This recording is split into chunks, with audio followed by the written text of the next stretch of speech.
ด่วนๆเด้อพี่น้องเด้อด่วนๆเด้อสำหรับดินที่เฮาจัดสรรแบ่งขายอยู่บ้านห้วยขุมตอนนี้ยังบ่หลายแล้วเนาะ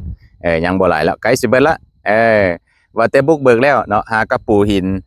แล้วทางขึ้นมานี่แล้วเมื่อวานนี้แต่ว่าดินตอนนี้ที่ว่ายังบ่ฮอด10ตอนซ้ำเนาะลูกค้าเพิ่นมาจับจองทุกมื้อเนาะเมื่อวานนี้ก็4ตอนมื้อนี้ก็2ตอนตอนนี้ที่ว่ายังดินอยู่6-7ตอนนี่แหละเนาะท่านใดสนใจก็สามารถเข้ามาเบิ่งมาจับจองนำข้าพเจ้าเนาะ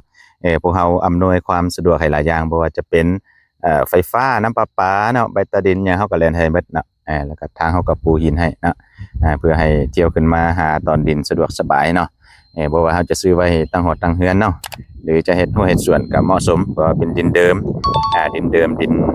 สวนเนาะแล้วก็เฮาบุกเบิกเนาะปรับให้สามารถตั้งหอดตั้งเฮือนได้เลยหรือจะเฮ็ดหัวเฮ็ดสวนก็งามนะดินนี่ดินดำดินเดิมแบบนี้งามๆนะพี่น้องเห็นวิวบ้านห้วยกุ่มเห็นวิวตัวเมืองไซแล้วก็เห็นรถไฟพร้อมเด้อเออ เห็นรถไฟพร้อมนี่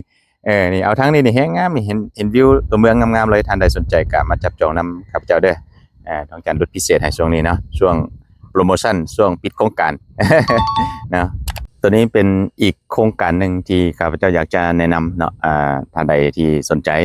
กำลังซอกหาดินปลูกสร้างเนาะตั้งหอตั้งเฮือนเนาะ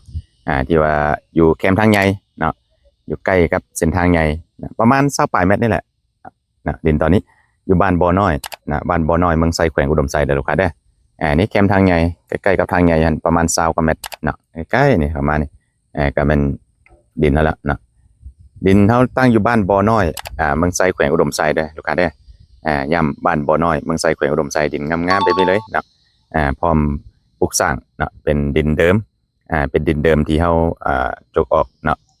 ปรับหน้าดินแล้วก็สามารถตั้งหอตั้งเฮือนได้เลยนะตัวนี้เนาะงามๆแบบนี้เลยท่านใดสนใจอย่าลืมมาเบิ่งนำข้าพเจ้าได้ดินเฮาจัดสรรแบ่งขายอยู่บ้านบ้านบ่อน้อยเนาะเมืองไซแขวงอุดมไซดินงามๆแบบนี้เลยเนาะสามารถจ่ายสดจ่ายผ่อนนำข้าพเจ้าได้เนาะท่านใดสนใจก็มาเบิ่งนำข้าพเจ้าได้บ้านบ่อน้อยเมืองไซแขวงอุดมไซเนาะงามๆแบบนี้เลย